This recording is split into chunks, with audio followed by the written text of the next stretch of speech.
All right, so welcome to our Meet the Candidate program. Thank you all for attending tonight. This is not a forum to debate each other.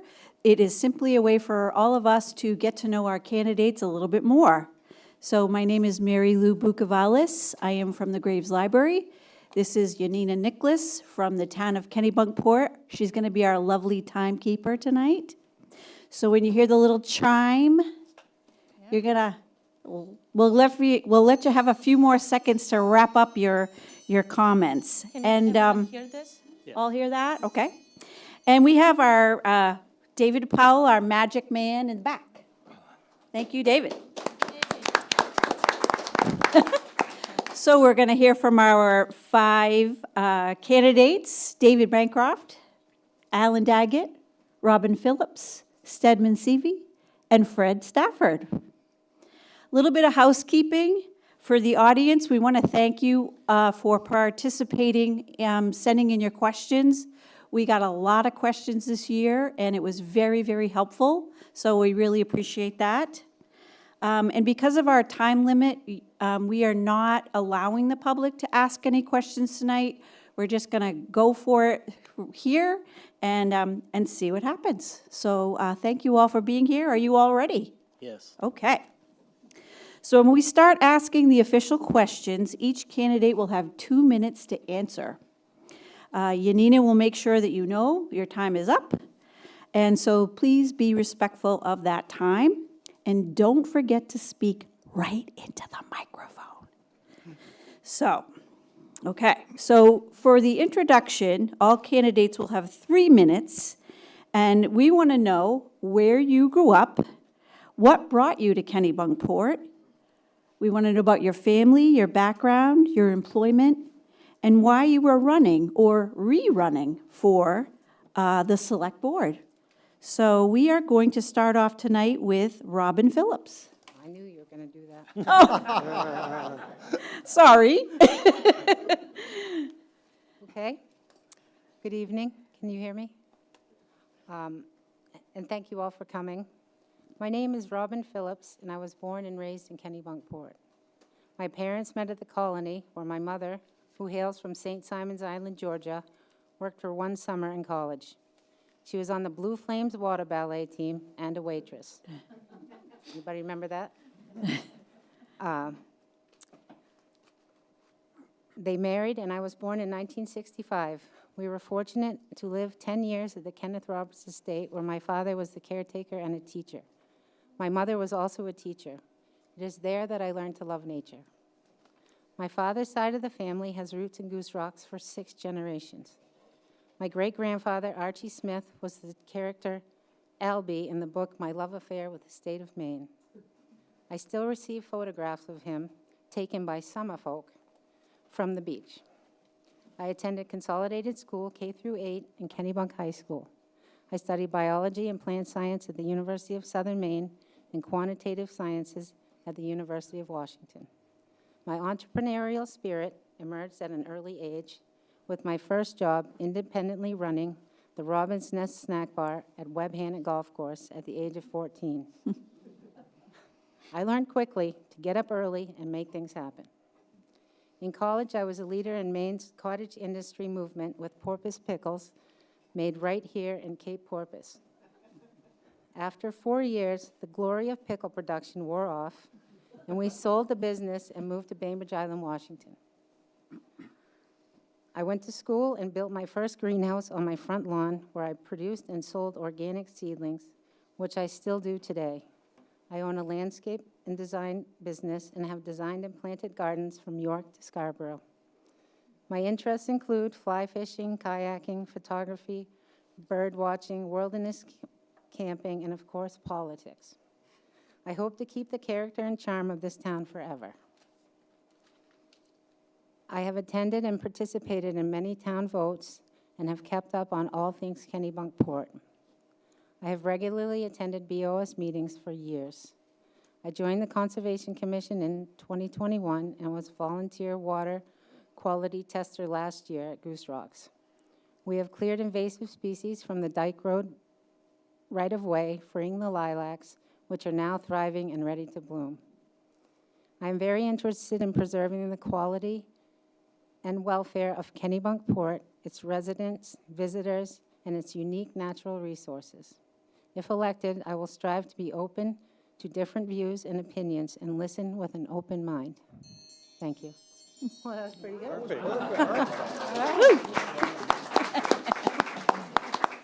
good. Next, we'll hear from David Bancroft. Thanks. I want to thank Mary Lou and everyone in town who helped put this together, and to all of you for coming and all of you watching. My name is David Bancroft. I was born in the city of New Bedford, Massachusetts. I grew up in the town of Mattapoisett, which was very similar to this town. It has a shipbuilding history, as well as beach and summer community. Although my main roots do go back to about the age of 10, when I used to spend annual family vacations on a family friend's farm up in Bucksport. And that has always kind of been with me and stuck with me, the love of the state of Maine. My partner and I, John, actually ended up in Kennebunkport about 15 years ago. Like many people, came for a visit, fell in love. We were lucky enough to buy our home on Beechwood Avenue about 12 years ago. John, many of you probably know, is that friendly face at Mornings in Paris that serves your coffee in the morning. What brought me here, what really discovered it was the ability to coming to see Goose Rocks Beach. There's nothing else that can take you away from this town once you see Goose Rocks Beach. So that was part of the love. My mother's side of the family, my grandfather and his brother actually were immigrants from Newfoundland. They were in the fishing industry. They got their start at the New York City Fulton Street Fish Market. They ended up taking their boats to New Bedford, and they had 3 boats that they would captain out and go out into the Georges Banks, predominantly ground fishing. So my mother's side of the family is deeply rooted in commercial fishing, as was, to some extent, I in some ways. My dad's side was from New Bedford, and he and my father actually started an ice and fuel business, and primarily their job was to provide a lot of the ice and fish that the boats in the harbor needed to go out and do the fishing. So let's just say that business relationship ended up with me being here. I am a graduate of Northeastern University in Boston, where I majored in business and finance. I then proceeded to get a master's degree from Suffolk University in public administration. My career started with Bank of Boston as a financial analyst in the media and entertainment division of the bank.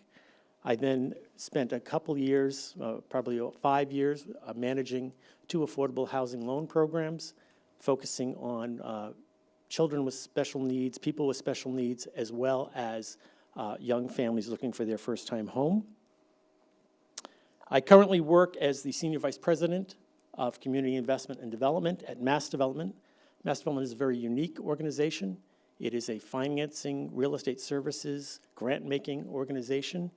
We actually, though, also run a fire department of 23 members. Well, that was still have sorry. 5 seconds. Oh, I You still have need 5 to seconds, sorry. wrap up. The reason I am running is because I think I have that unique experience in my background to deal with the town. The next timer. I got a double one. Okay. Thank you, David. Okay, next we're going to hear from Fred Stafford. I needed a day warning. No, sorry. So anyway, my name's Fred Stafford. I guess we've already established that part. I grew up in the beautiful resort city of Medford, Mass. Any of you that have been there know that's not the truth at all. But anyway, I was fortunate enough to have an aunt that had a place up at Goose Rocks. So from, God forbid, the late 50s, I started coming up here. And she also had a sister, another aunt of mine, and she and her husband built a house on Bel Air Ave in 1960. And that was to my advantage because they had 2 children that were just about my age. So I got to come up and spend a week with them every year after school got out. An interesting thing about that was my uncle worked at the Navy Yard, and my aunt lived at home. You know, she was a homemaker, you know, which is a bigger job probably than the Navy Yard. But that's how much Goose Rocks has changed. You know, if you're a regular guy working at the Navy Yard, you can't afford to buy into a home here anymore, you know, and I know that's a bigger issue that I won't get into now, but at any rate, so I started coming up at that time, and then my wife and I moved to Michigan. I worked in the car industry as a writer and a photographer, and eventually got into advertising, and if you're going to be in the car business at that level, eventually you're going to get sucked into Detroit. So we moved out to Detroit in 1983, and you know, they have a lot of beautiful lakes out there, but I couldn't say this to people out there, but I can say it to all of you. They're just lakes. I'm sorry. You know, there's something about the ocean that once you've grown up near the ocean, you just have to be by it, you know. So we actually, when we were in Michigan, we would come out here every year for 2 weeks in the summer. That would be our vacation. And then in 1998, we were fortunate enough to actually buy a home at Goose Rocks Beach. In 2016, we started living here part-time, and in 2020, we renovated the home and have lived here ever since. So my main priorities for this area are, you know, the natural beauty of the place, the historic beauty of the place. And that's the main reason that I'm running. I want to preserve those things as much as I can. Now, within reason. You know, I spent my entire career in advertising, helping businesses be successful. So I'm not anti-business by any means. However, I must say I'm more in favor of small businesses. And I'm also hugely in favor of the residents having a voice.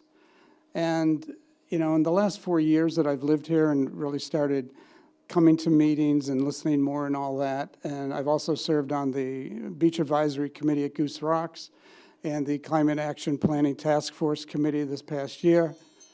And my concern is that, my experience has been that residents aren't always heard. And I think they need to be heard better. And I hope, because of my background in communications, I can help that along as well.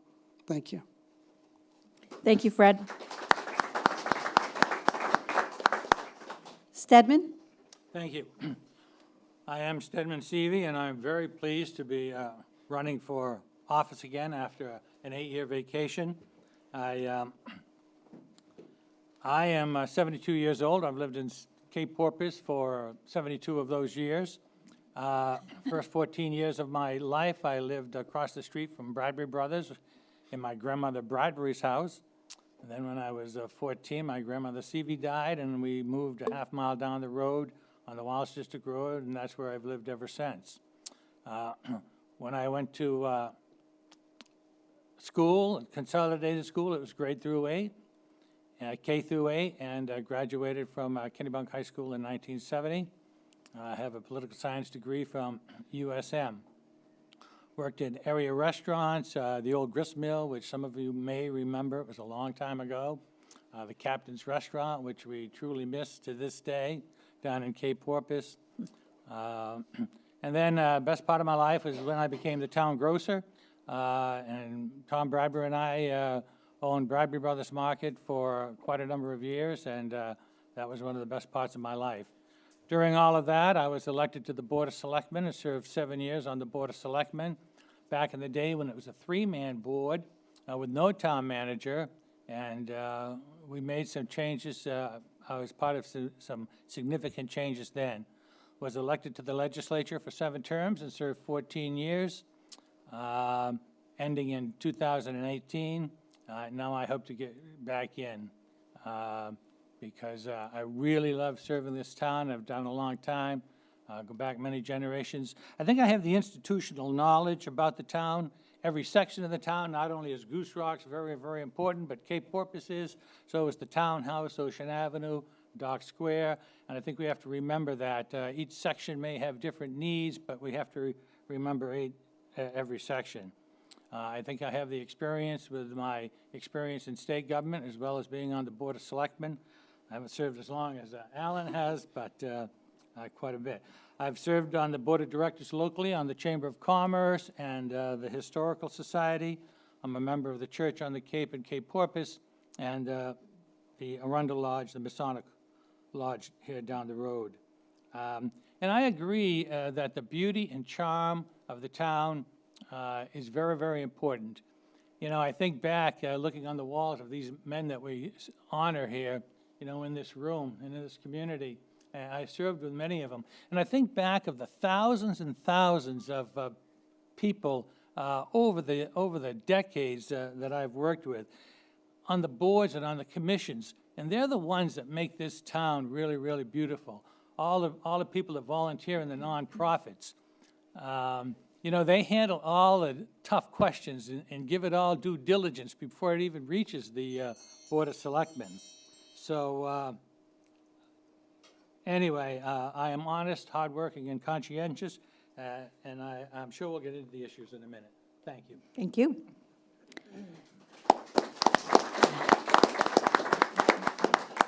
Alan? Hi, Alan Daggett. I live I used to live on the Mills Road. I grew up on the Mills Road.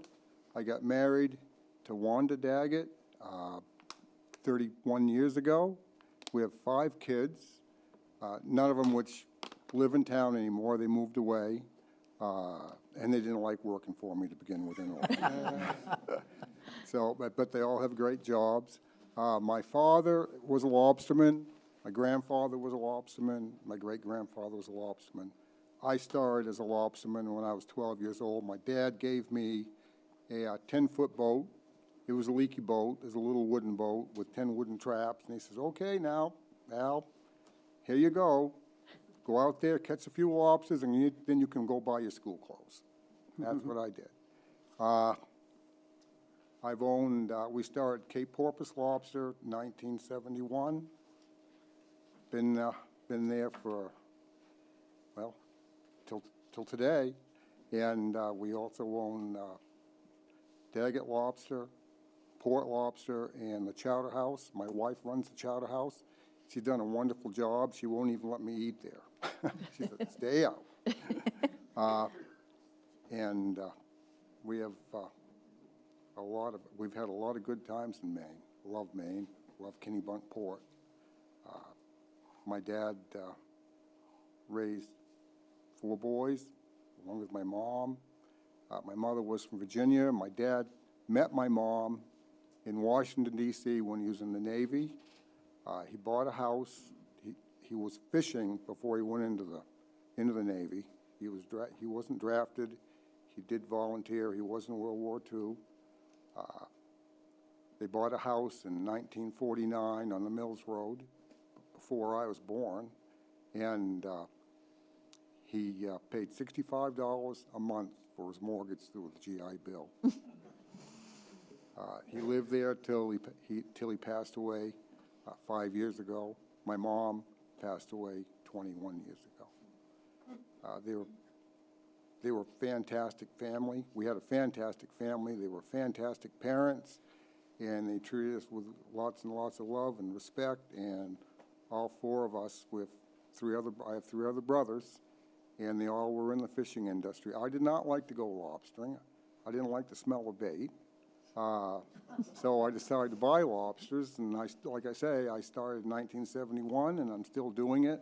I did just sell the plant on the Mills Road. I had that for 12 years there, and I smelled like bait for 12 years, because it was the bait and lobster company there. So we merged Cape Porpoise Lobster with Port Lobster. I bought that 8 years ago from Sonny Hutchins. He started it in 1953, and we did quite a lot of business together in the last 15 or 20 years. And so one day he walked up to me and says, you know, Al, he says, I want you to buy me out. And I said, well, you know, I've got 2 other businesses. I don't know whether that would be a good idea or not.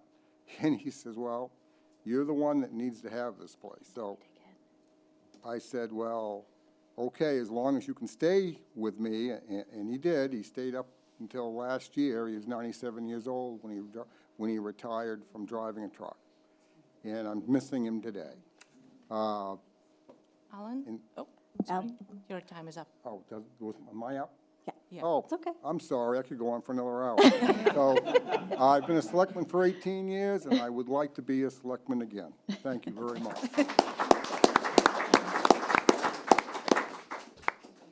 Okay. I just want to check, did everyone hear their chimes okay? Yeah. Well, Well, if something is off, we will, as I said, you have maybe 5 or so seconds to wrap it up, and then I will, or Mary Lou will tell you when it's up. I can do that too. maybe you should just throw a book at me. No. So when we start asking the questions, we're going to move it down to 2 minutes, okay? So,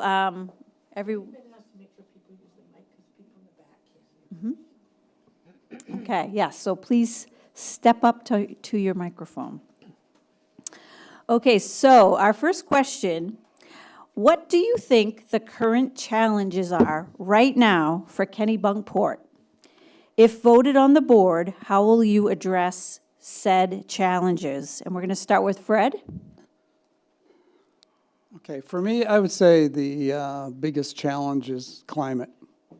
Having been, maybe I say that because I was on the Climate Action Planning Committee, but that was quite an education. I thought I knew a lot about climate, but I learned so much more. And we have this window of opportunity now to shore things up, to make our community much more resilient to the problems of climate change, sea rise being the most notable. And if anybody was around, as I'm sure most of you were this winter, we saw places flooding that have never flooded before and all that. So, you know, shoring up our infrastructure, making sure that we can handle these storms as they come, to me is a major priority, because if we can't control that, we've really got big problems. And, you know, there's only so much money. Everybody knows that, right?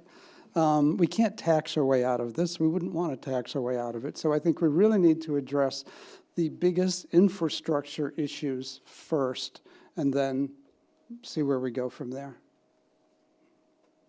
Right. Robin? I think the number one challenge we're facing today is the balance that we must achieve between, you know, overgrowth, addressing, the number of people who want to live here, the lack of housing. I would like to see, we talk about affordable housing constantly, but I'm not seeing anything for people below the affordable housing limit. It seems like they don't really want people to have not much money here, which is why I think I would like to see them add that. Affordable housing in our town is described as income between 80 and 120% of the average income of Kennebunkport, which is, I think, 131,000 last I read. So I would like to see a more balanced approach to that. I think we need some rentals. I think that the private sector, when you form relationships in a town like this, you find places to live. That's how it always was. Somebody knows somebody. And I would like to see a less industrial approach to the housing crisis we're having. Another thing, I'm concerned about the direction of our character. I see business, a big business that's come in, being favored over the people who have been here a long time, and I am concerned because this is a nice town, and as we all know, once it's gone, it's gone. So I would like to work on the character quite a lot, and I would like to see the tax rate stay down by using our resources wisely and not overspending for things, and maybe using less money on consultants, which are very expensive, and listening more to the people. Thank you.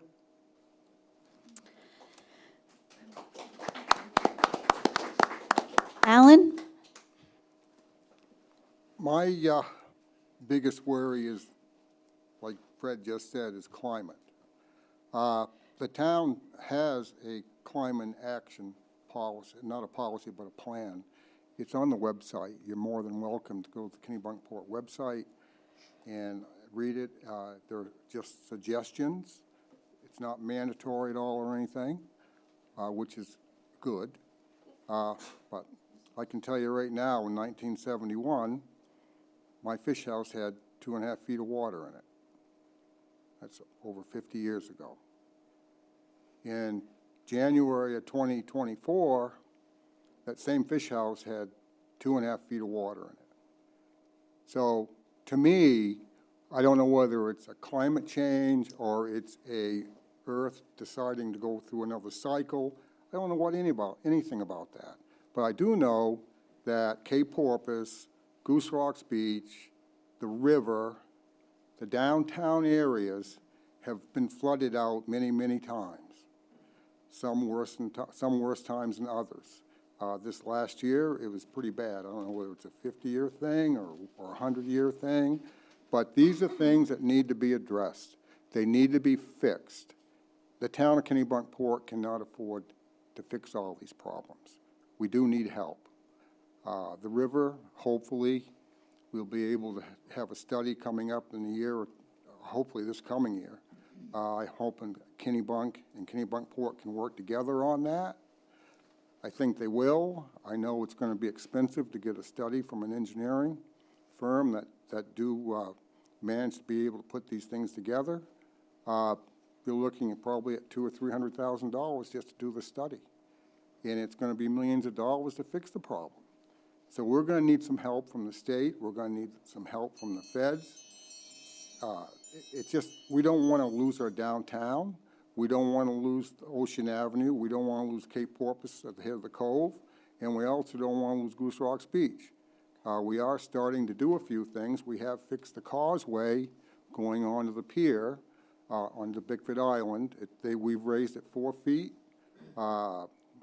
Alan, Oh, if you could wrap it up. I'm sorry. It's okay. I guess that's as far as I'm going to go. I told you to throw a book at me. Stedman? There's a lot of issues, certainly, diverse, all subjects. And I think the town has been struggling with them for the last few years. Certainly climate, growth and zoning, taxes and budget, the town hall, the fire department and chems and things of those natures. A couple of new ones that maybe aren't as critical, but I would like to touch upon it because I think we need to start thinking about it. And many of these issues, unfortunately, are the result of state mandates. And how we react to state mandates is an interesting thing. I don't think we necessarily have to go all in necessarily, and that's something that we've got to keep in mind. The other thing that has already been mentioned, which I find interesting, is it seems you can't do anything anymore unless you spend $50,000 on a study or have a lawyer's bill come along with it. And that's a sorry state of affairs when it's come to that.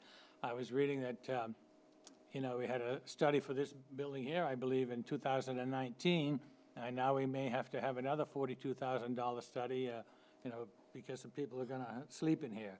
So, that's not a major issue, but it's just a way of the way that things are happening now. One of the things that I'm concerned about, and I really can't put my hands around it, but I feel the town is becoming too big too fast. It's becoming a bigger town, sometimes even a little city. I'm not sure how to pull that back, but I think we may lose the charm of the beaches and of the salt marshes and even of Dock Square. That's not to say we can't fix these problems. We have to fix them. I mean, obviously, you can't have this flooding like this go on. We've got to solve this problem. Whoops, wow, that was quick. And I think we will, but I'll get back to the other two issues later. Okay. David? Sure. I think the issues that affect the town right now are the climate and the issue of affordable housing in terms of housing affordability. With regards to the climate is changing. I think anyone with eyes who drives around this town knows that what we experienced this last winter is an issue that has to be addressed. As some of the others have said, there are issues that we can deal with up front in terms of resiliency. I participated actually in this, the planting of the seagrass down at Goose Rocks Beach this last month, I guess. Things like that we can deal with, and we have great volunteer groups that can come forward and deal with those issues in terms of moving us forward. But for me, that would be one of the issues, taking a look at the immediate things that we can fix in terms of climate resiliency and get that moving. We have a new climate committee that is in the process of being selected. I'd be willing to work with them from day one to find out setting priorities and figuring out what we can do within our budget and what we can also do in terms of preparing for the future with trying to apply for grants. The issue of the affordable housing issue is all across the thing. We need to keep a low mill rate. I would be committed to keeping the low mill rate because I think that allows people who have lived here for years to remain in their home. But I am deeply concerned that we have a lot of people in this town who are not in the town, or in the town, but also trying to locate here for employment, who can't find employment. I looked today. The cheapest house in this town is at $595,000 on the market, with the average being $900,000. We are spending $60 million on a school budget to educate our kids, but basically we're telling them you cannot come back and live here. And I think that is an issue that we have to address. I've been going door to door. I've been talking to some of the senior citizens who would like to downsize. My mother wanted to downsize, but she didn't want to leave her home because she couldn't find a place in town. I think those are issues that I would take on first. We got to deal with the ability for seniors to find a place to stay in town, as well as dealing with the immediate climate issues. Thank you. So we're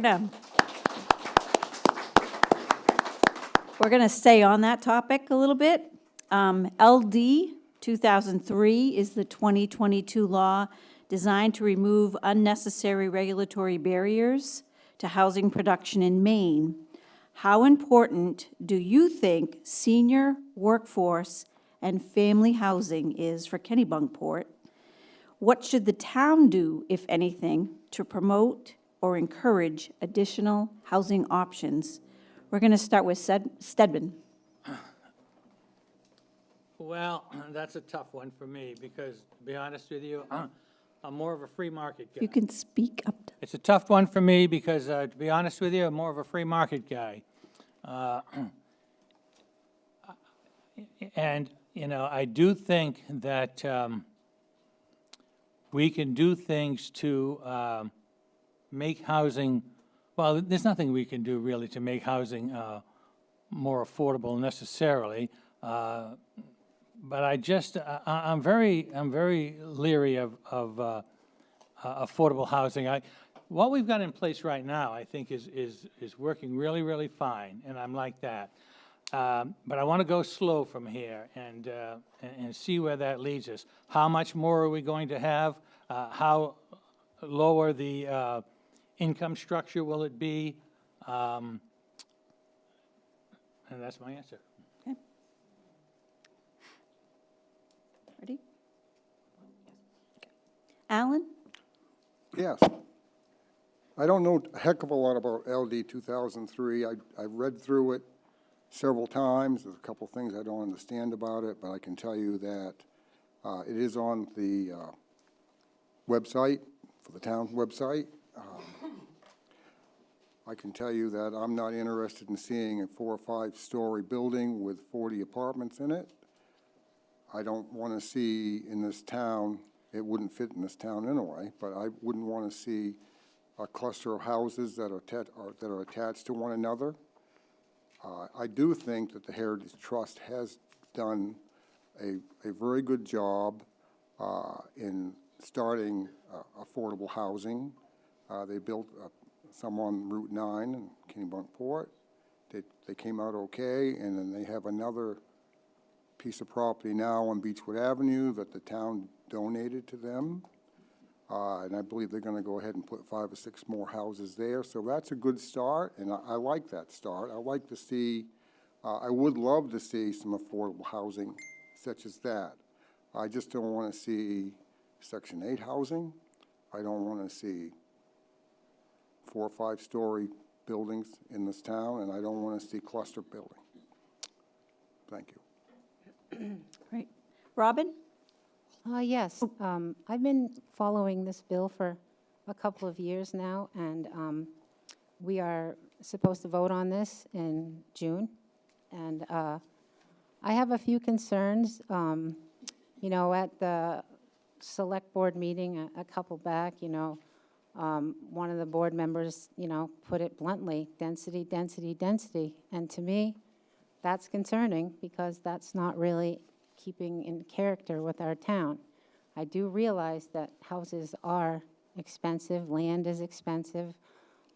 Heritage housing, I don't know if people are aware, but people who have those houses do not pay land taxes, which, you know, I feel a little conflicted about that. Possibly Heritage Housing could pay the land taxes. But, you know, I do understand they serve a purpose. I also think when we talk about this bill, some of the recommendations are reducing setbacks, higher density, spot zoning, and TIF funding, which I don't know if you know what that is, but that is when people, developer builds, starts the project, and rather than pay the property taxes into the general fund, they go back into the development, which would put the burden of infrastructure, et cetera, on the town. So I don't really want to see the town have to pick that up because there are people who are already struggling to pay their taxes, who don't get any breaks. But it's a complicated issue, and I agree with Alan, a large, you know, apartment building or a cluster or a high-density area with no setbacks. I'm not sure how the neighbors would. I know the village parcel is being considered, and I just hope we can proceed slowly and listen to people. Thank you. Thank you. David?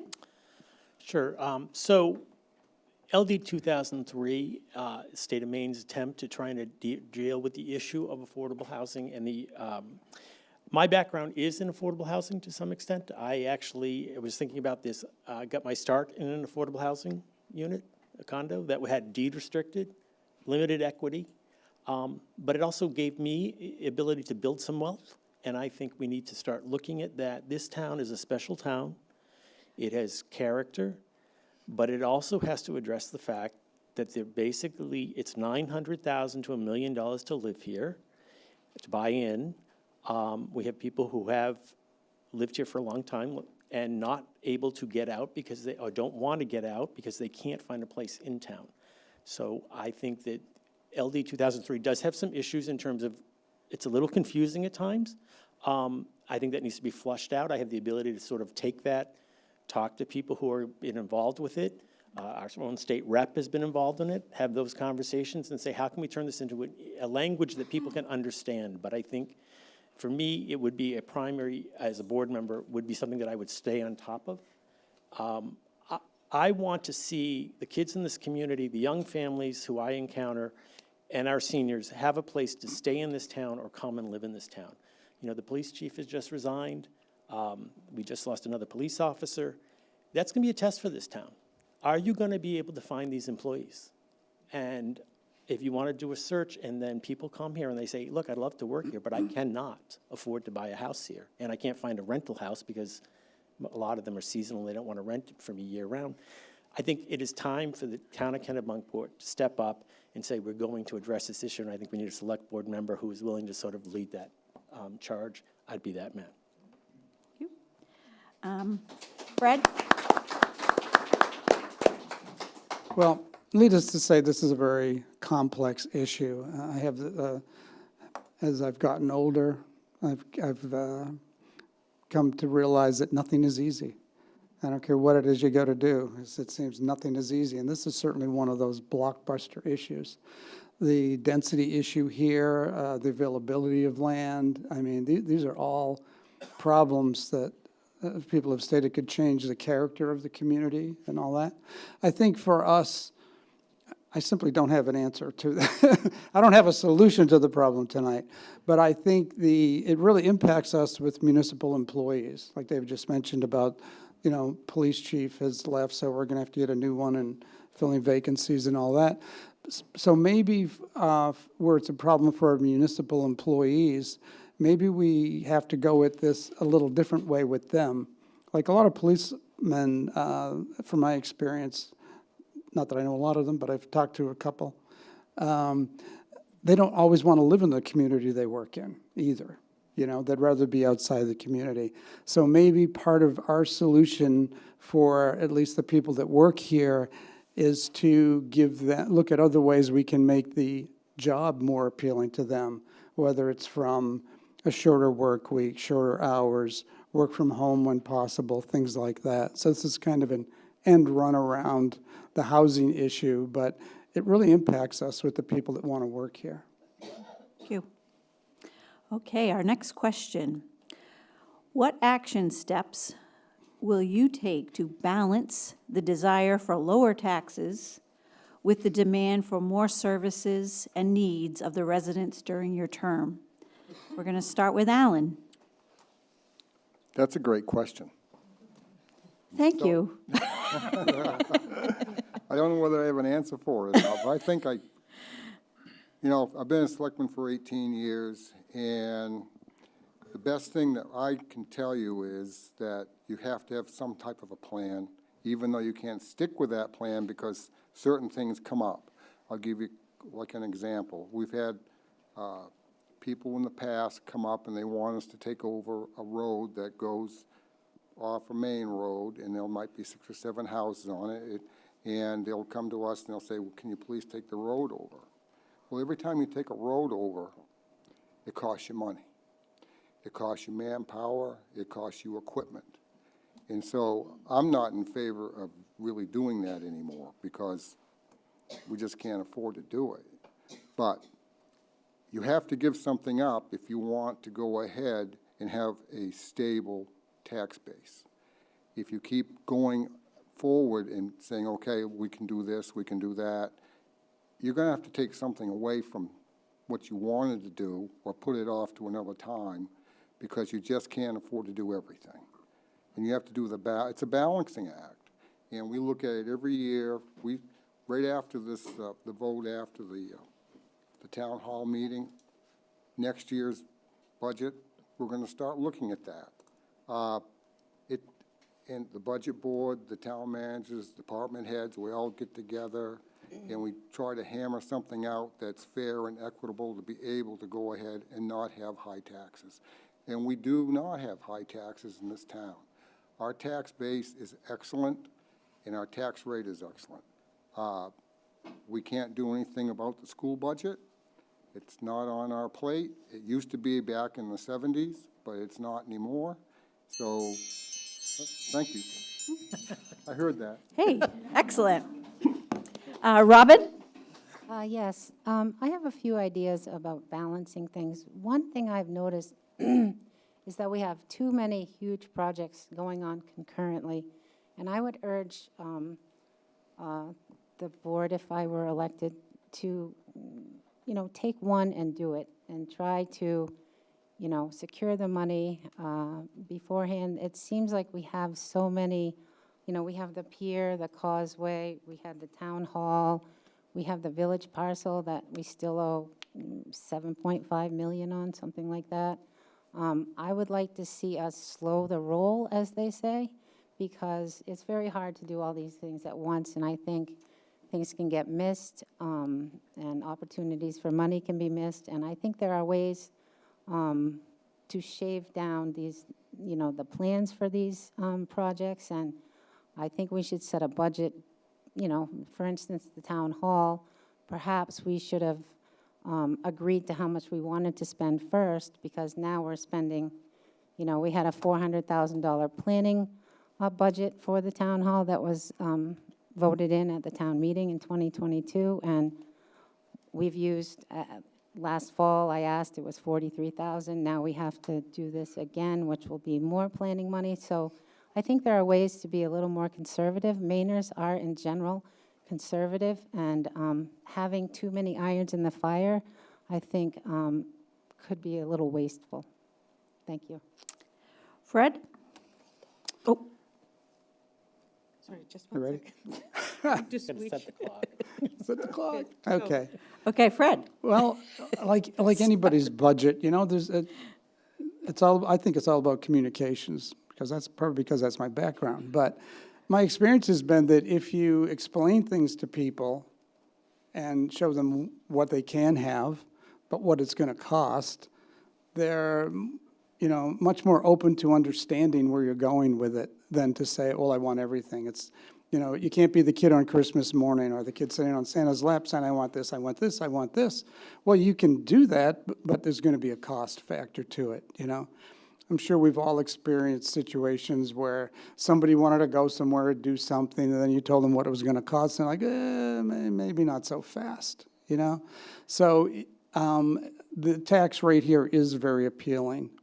I don't know about anybody else, but I often look at real estate in adjoining towns, and just out of curiosity, and when you look at what it costs for a place, you know, for taxes at Fortune's Rocks, it's unbelievable. It's almost double what we pay. So whoever gets on the board, I'm sure nobody is looking to come out and say, yeah, let's increase the taxes, you know.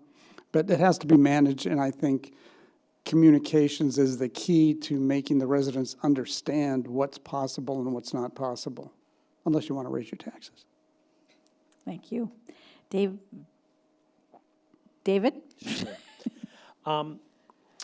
We do have one of the lowest tax rates in the state of Maine. I think that is something that I would definitely want to continue making us number one for. No one likes to pay property taxes or see it go up. How do you balance it, though?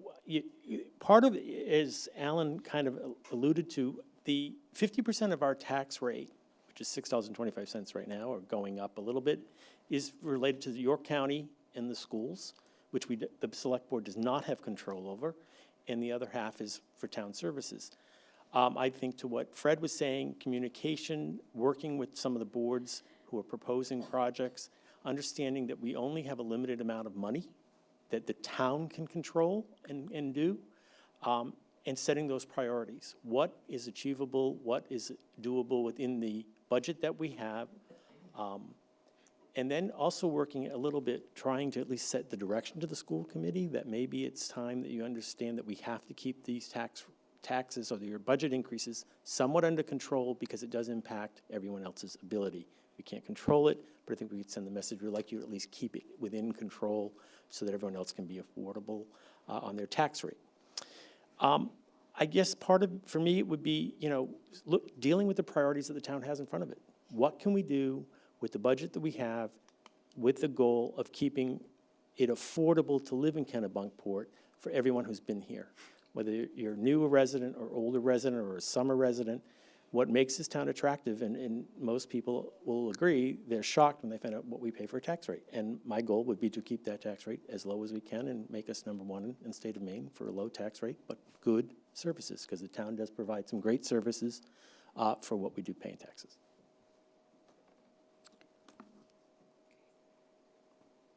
Stedman? From my observation over the last 10, 12 years, maybe 18, Alan, I'm not sure. But I think the town, particularly with its finances, has been extremely well run. I think the Board of Selectmen, town manager for many of those years, and the budget board, I think financially the town's been run very well. But I think it's also important to remember that there's two sides of the equation. And we do have a very, very low mill rate, but we also have very high valuations, you know, and the taxes are still, you know, pretty significant for a lot of people. So we have to keep that in mind. The assessor likes to keep our valuations up to, you know, fair market as well as she can. I think, what did I read? She's at 92% or something now. So we'll probably always have a low mill rate, but we'll always have high valuations, you know, which, depending on the equation, will result in a pretty good tax bill. The only way to, and I have to agree with these two gentlemen over here, the way the system works now, I think Mike said in something I read that the municipal part of our tax bill actually went down 4 cents. But you take the county and you take the state. I mean, you take the schools. The schools, I mean, you have no control. You go to a budget district meeting like I did the other night, but, you know, when you have a different entity and it just sends you a tax bill and you have to pay it, the county's the same way, you know? You would think some of these towns in northern Maine could get their own police department, you know? Do we still need a sheriff's department in Arundel or someplace? Let them get their own police department. And that county tax is just sent to you. You have absolutely no say in it. So I think that's a shame. But I think this type of system is going to be a ball and chain on our town's progress for as long as it's continued. And I don't see it solving itself. That's a real problem. Thank you.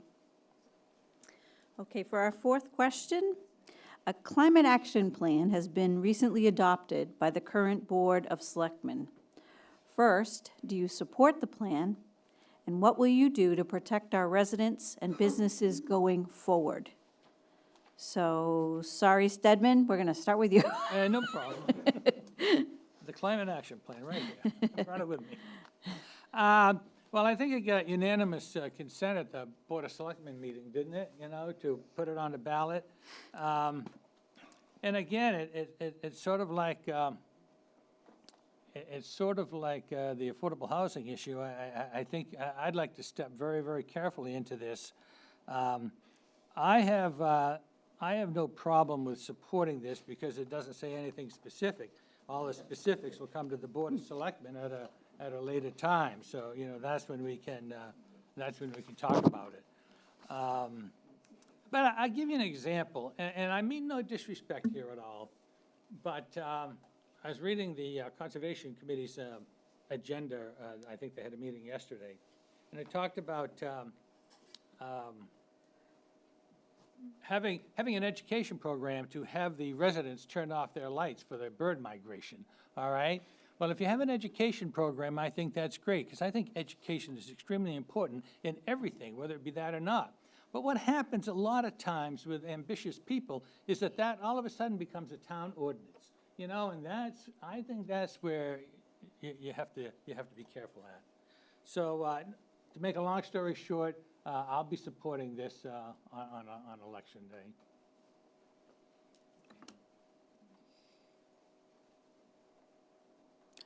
David?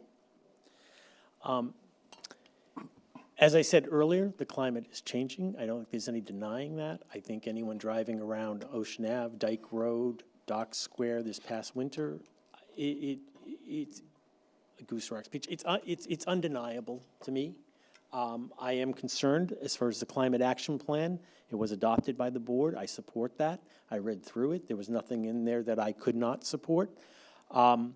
We have the Climate Resiliency Committee that is being formed as we speak. As I said earlier, I think whoever gets put on that board, I'd be happy to work with them and figure out what it is that we can undertake in the near future, mid-future, and further out. I think as to what some people have said, we have some immediate things that we could deal with. And I would look to push those and promote those. I would work with that board to try and figure out what can we do that's going to cost us more money? Wamby Road, or Ocean Ave down by Wamby Beach. The town of Kennebunkport itself cannot do that, but the town of Kennebunkport can prepare itself to be in a position to access funding, that when that funding comes from the state or the feds, that we could get that. My background is actually dealing with municipalities and helping them access these type of funds. And what we have the advantage of is we have a good group of people, we have a good town management system and managers and employees, and I think a board that could actually sort of set the priorities and say, look, we're gonna get this. If we need to put $45,000, $50,000 into a study so that we are, as a match to a grant, that we have the money, and we would do that. But that's what I would look for and try and promote, is the ability to set it up that we can deal with some issues immediately in the near future, and with the budget that we have, and longer range, more hard projects, like possibly a floodgate, whatever people are talking about, that would have to be planned out, but I would actually support all the planning of that. Okay. Fred? Well, I worked on the plan, so I guess I better support it. It was, that was a great experience, actually. A lot of really smart people on the board. Fortunate for me, they were, and knew a lot more about it than I did. Again, it's, it is a matter of priorities. But I think it's going to get really tricky when we start looking at places like Dock Square or the entire river, really. When you start looking at the issues and what you're going to fix, well, where's that money going to come from, It's going to be are we going to spend public money to help a private business? And if we don't, well, that business might not be there anymore. You know, I think those are going to be really difficult issues to deal with as we go forward with this. The same thing would be at Goose Rocks, you know. The Conservation Trust fortunately paid to scrape the beach and rebuild the dunes and a good part of it, you know, but how many times can they do that, you know? There are issues with the seawalls. The seawalls are all kind of loose now because of the storms, and people are concerned about little kids running on them, which they tend to do because their parents don't watch them. And, you know, but some residents, I think, are surprised to find that it's their responsibility. The seawall is their responsibility. It's not the town's responsibility, you know?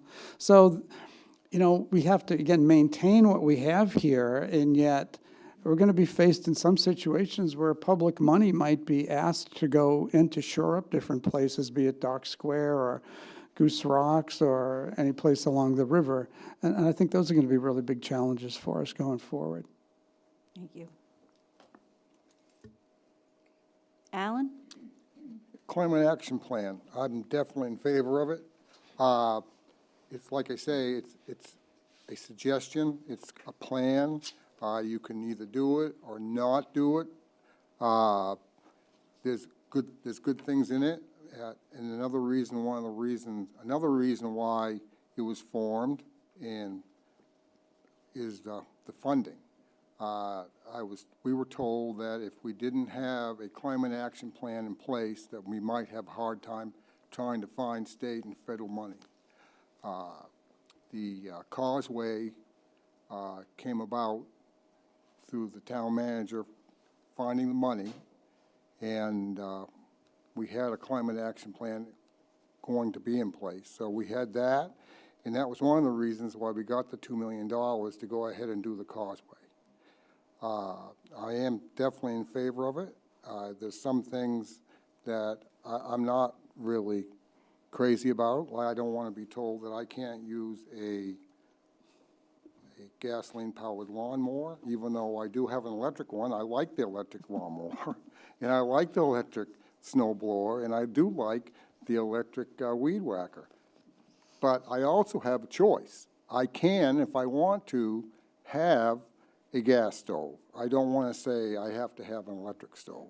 And I can say if I wanted to have a gasoline snow blower, I could have that. And I don't want those choices taken away from me. That's it. Thank you. Robin? Yes, I definitely support the Climate Action Plan. There are a few things I would like to address, because I'm not seeing that, you know, when you know better, you do better.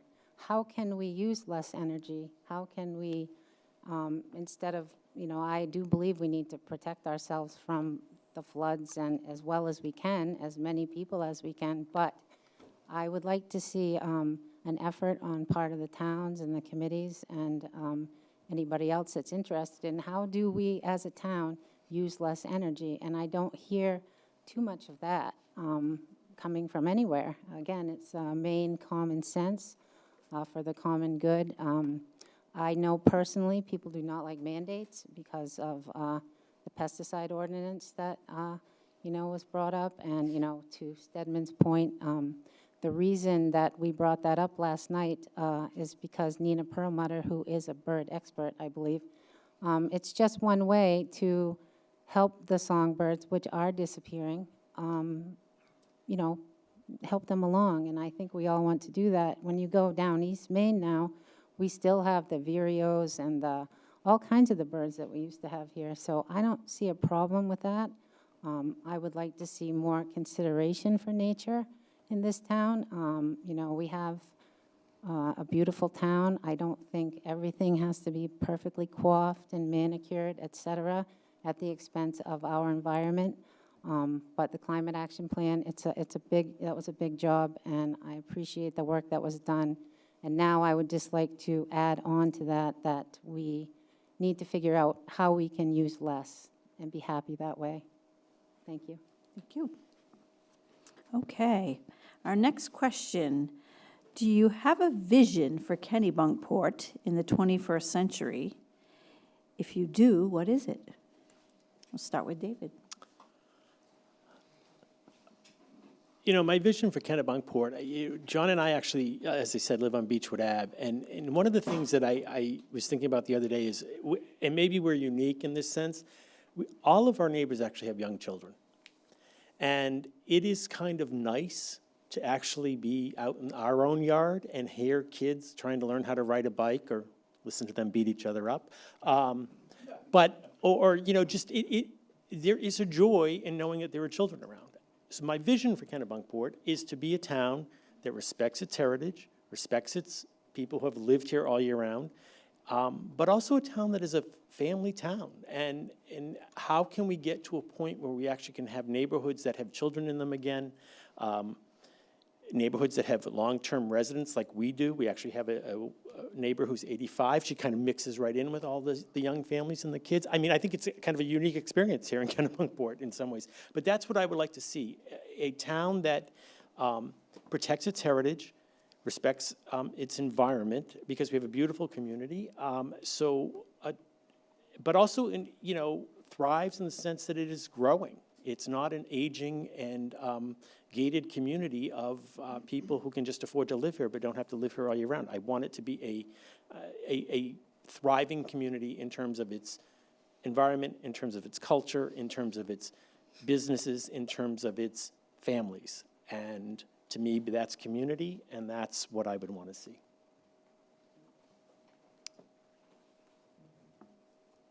Alan? Well, my vision is to come back 100 years from now and see this town just about the way it is today. That's my vision. I love this town. It's been great to us, my whole family.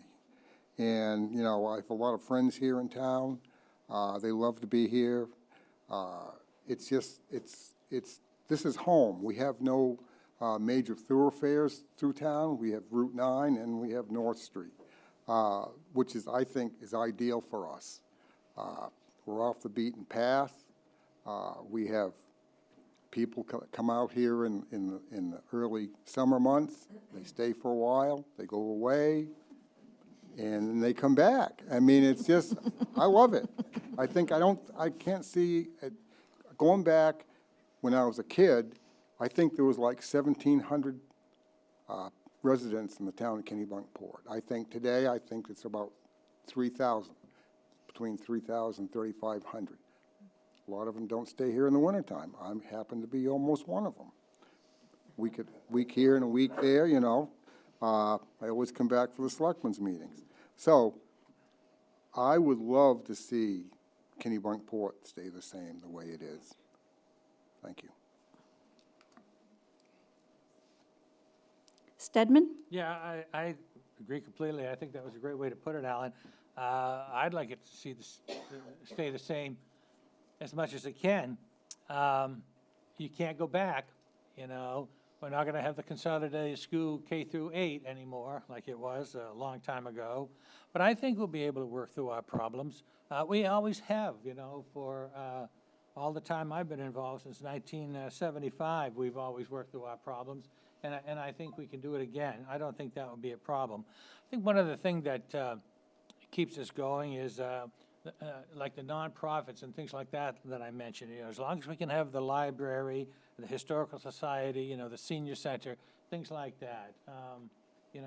Keep it a community. Let each section of town be its own section, and we all respect every section, no matter what part of town we come from. There are some problems that we've all mentioned tonight, but we'll work through them, and we have good people to do that, reasonable people, and smart people, and the common ground and the smart consensus, I think, will always win out. Robin? Yes, if I could bring back a time, it would be the 70s in Kennebunkport.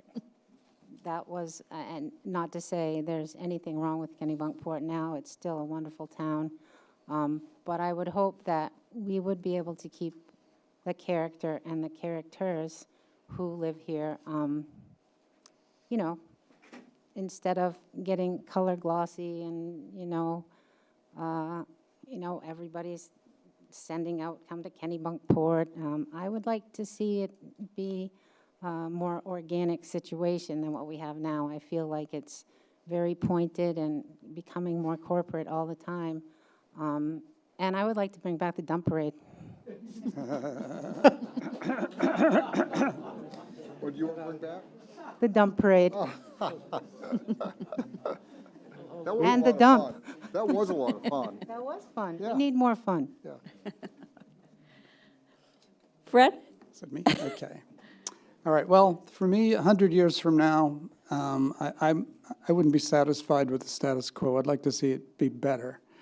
And the ways I think it can be better, despite, fighting off congestion and things like that, is again to go emphasize the natural beauty of the area. And by that is, or Robin had mentioned it, less energy.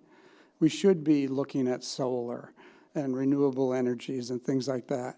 I mean, I'd love to get rid of the tour buses idling with their diesel engines, As we build the town and the town is going to grow, I'd like to see it emphasize being a place you can walk to places, a place, accommodate people to ride bikes more and things like that, Maybe somebody's going to take a little scooter someplace to go around the corner rather than getting in their car.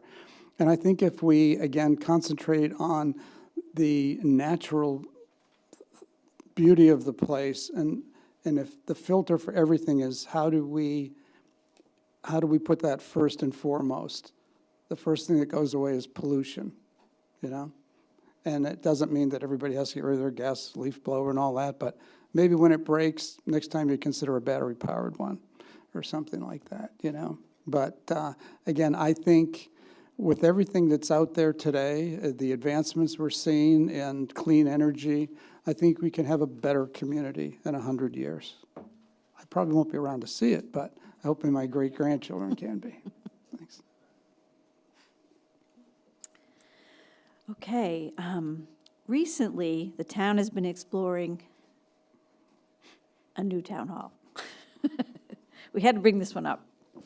In today's labor market, it is more challenging to recruit top talent. As a member of the board, you represent the citizens, but you must also ensure the staff have resources to be successful. So how will you listen to the public feedback while supporting the staff that needs space? We're going to start with Alan. I knew you were going to do that. Sorry. Well, the town hall failed. And it failed because the people didn't want to spend as much money on it and thought that it was going to be a little bit too big. So the committee, they're still meeting, and they'll come back with another plan shortly and see where it goes from there. But also, speaking about the committee, from now on, after the selectmen met last week, and we decided that the public could go to these committee meetings, which is, I think, a good thing. They'll be able to listen, and if they won't be taking any comments or anything, but you also can, if you do have a question, you can write it to the town hall, to the town, or to the town manager or selectmen or the committee members, and ask them the question by emailing them. I guess you can call the town hall if you want to also. So that's a good thing. So there'll be some more participation with the committee with the new town hall. That's all I have. Great. Robin? Yes, I agree with Alan that the new town hall failed because it was too expensive. I also think it was too large with the meeting room. And I think one thing, if I did get elected to the board, I would really like to work out the village parcel. I think we need therapy. The village parcel is very contentious, and we still owe a lot of money on it, and I really think we need to listen to people and do what they really want. When I read the questions, the survey results for the town hall, there were people that did not vote because it was on the village parcel, and it seemed that the board at that time would not entertain another site. I'm not saying it shouldn't be on the village parcel if that's what people agree on, but I think that is a problem we need to solve, and it divides, anything that divides the community, and a lot does nowadays, should be resolved in a more reasonable manner and more respect for people's opinions. I do think that the old town hall is a bit cramped. I don't think the parking is a problem, like they said, because I just don't. I've never had trouble any time of day. But I think, you know, if we are not able to have help because we don't have the right space, we need to do something. So I would hope that in this next round, they would take that survey and really look it over and make sure that they're not just planning the same thing that is as expensive, because we are facing a lot of expensive projects, and I think this could be cheaper and still be nice for the people that work here. Thank you. David? To what Alan and Robin said, the town hall vote last year did fail. I think part of that was potentially a lack of communication with the voters. I think I myself was probably caught a little off guard when that came up. As someone who kind of does pay attention to what goes on in town, I was just, I wasn't quite sure what was going on with that. I will be honest and tell you, I did vote yes on that because I think that the town does need a new town hall. The board, the town hall committee that has been formed after the defeat is still meeting. I think we have to wait and see what they come out with. I agree with Alan that there should be some transparency in what's going on in those meetings. I can appreciate that as a working group, you don't want to get distracted in terms of just, you're there to work on it and try and work it out, but there needs to be open transparency and communication so that it doesn't come as a surprise when the vote comes out again. All I will say on the price is, you know, as we all know, the prices are going up every day. If we're going to do a new town hall and this new plan meets our, what we feel that as a community we need, we probably should build it because the price is not going to go down. We can get smaller and the price is going to still say $9 million. I mean, I just think at some point you do need to sort of move forward. If the town wants a new town hall, which I would support because I think it is cramped where they are and it's becoming outdated, we need to take a vote, and if we approve it, then we need to start building it. The longer we wait on any of this, whether it's the town parcel that Robin brought up or the town hall, the costs are just going up. And as a Board of Selectmen, I would always try and look at that and figure out what can we do to preserve the costs, keep them low, but at some point you also need to move. Fred? Well, anyone that's gone anywhere near the town hall that exists today knows there's not enough space there. It's cramped. People are sitting on top of each other. You know, I'll admit I voted against it. And the reason I voted against it, well, there were two reasons. Number one, I didn't really know enough about it. And maybe it's my fault. It's obviously my fault that I didn't. But I don't remember getting a lot of information on it either. And when I first saw the plans, it was kind of like a wish list in my mind, you know. In my career, I was in a couple of situations where we moved into new office spaces, and we went from everybody having their own office to everybody having their own cube, to everybody at a table like this, you know, over a couple of things. So I know what it's like when you're challenged for space. And I just, you know, I think we need to have obviously there's a group taking a look at it, but I think we really need to look at it and see how much can we pare it down, yet still improve on what we've got. And as far as the parcel itself goes, I know there's a lot of controversy about that, but I honestly don't know enough about it to say one way or the other whether I think it should be there or not. And Stedman? I also voted against the town hall because of the cost, but I definitely believe that a new town hall is needed. And I also definitely believe that this committee, through their hard work, will actually come up with a proposal that will have the support of almost everyone. So I think the question is cost and value and bang for your buck. As far as the village parcel goes, I'm not so I'm not so quick to want to do anything with that. I'm not sure why we can't sit on it for 10, 20, 25 years. You know how 20, 25 years is how quick it's gone by since 25 years ago? That's how quick it will go. You never know what we're going to need that land for. It could be public, or it could be anything else, but I'm not sure. I wouldn't be too quick to jump to anything on that land. Okay. I'm going to throw a big one at you. Is this the last one? Fred, what's your favorite book? My favorite book, Dick and Jane. Stedman? Oh, I don't know. I like the Odyssey. Robin? My recent favorite book is Demon Copperfield. Alan? Huckleberry Finn. David? You know, I just got a library card. But I'm an adventure.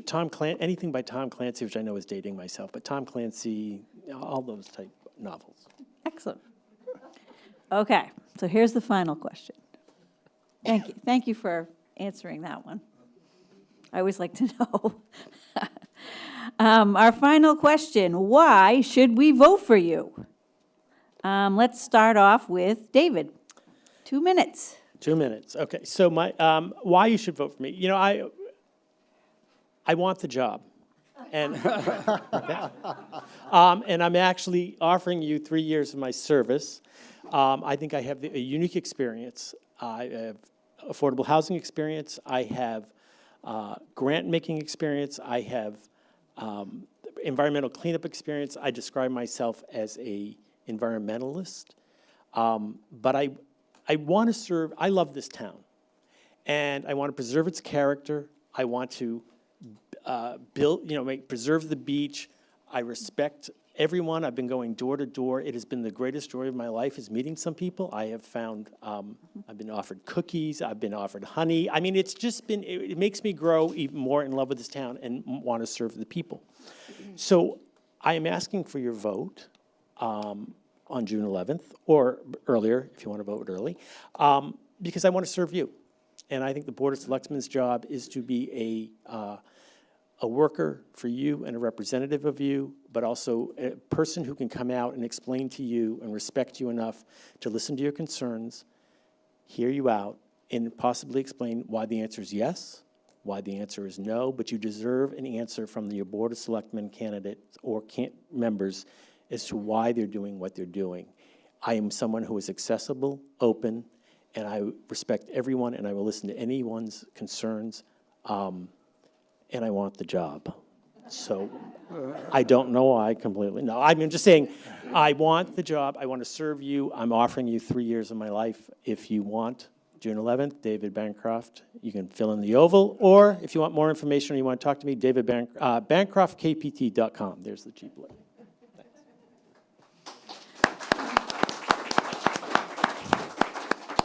Stedman? Well, I think I've got the institutional knowledge, I think, which will be very, very important. Not afraid to ask the tough questions. I've been through a lot of negotiations back and forth. Back in the days when we were in a lot of lawsuits with the school district, back when we had revaluations that did not go so well. I'm not afraid to ask the tough questions. I think sometimes the government tends to, sometimes they don't tell you all the truth, and I think it's important to have a gadfly on the board that goes behind the scenes. So, and there was one more thought that I forgot, but,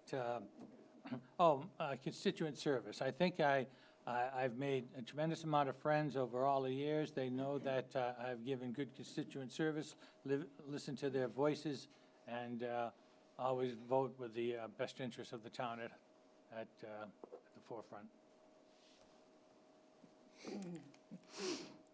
Fred? Well, I feel there are a lot of things I could do with my time, but there's nothing probably more important that I could do with my time than to get on the board and help steer this town for the future. I got that off my board, but anyway. So, I think we have an opportunity here in the next few years to really make important changes for the town. And that's one of the main reasons that I decided to run.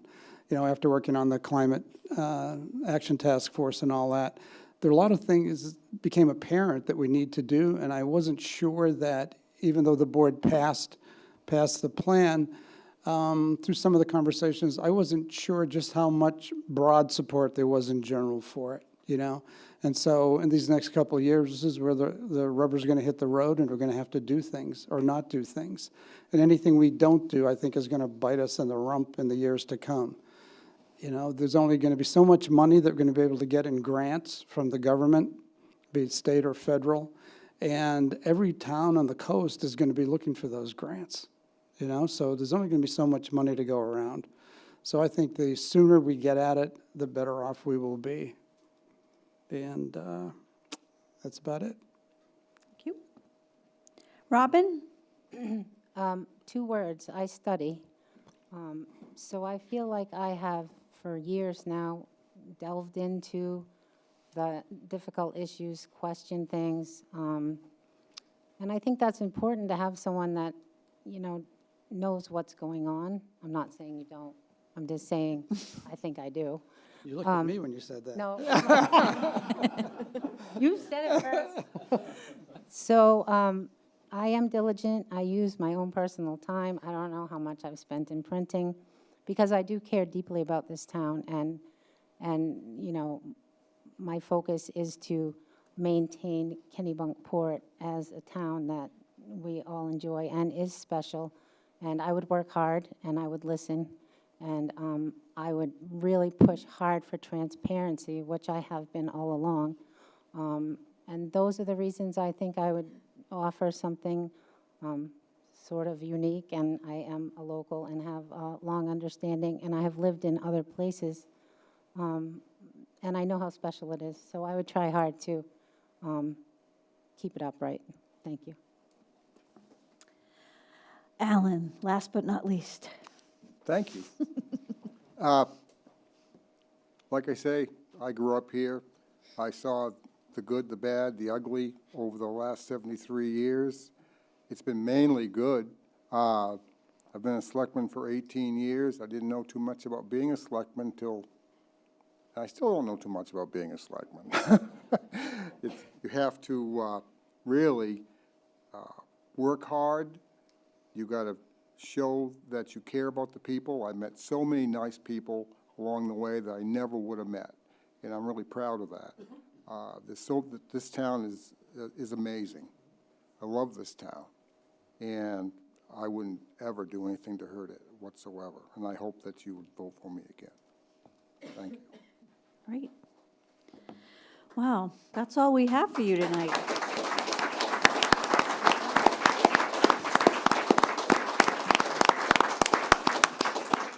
Thank you for all of your answers. Thank you all for being here tonight and online. If you have any further questions, you are always welcome to check in with Tracy O'Rourke at the town office. There are 2 ways to vote. Absentee by June 6th at 4 p.m. In person right here on Tuesday, June 11th from 8 to 8. And if you haven't heard yet, the town meeting has been moved to Wednesday, June 12th at 6 o'clock at the Consolidated School. So no more Saturday morning. Thank you all. Good luck to you And we hope you have a great night. Thanks. Oh, And One more.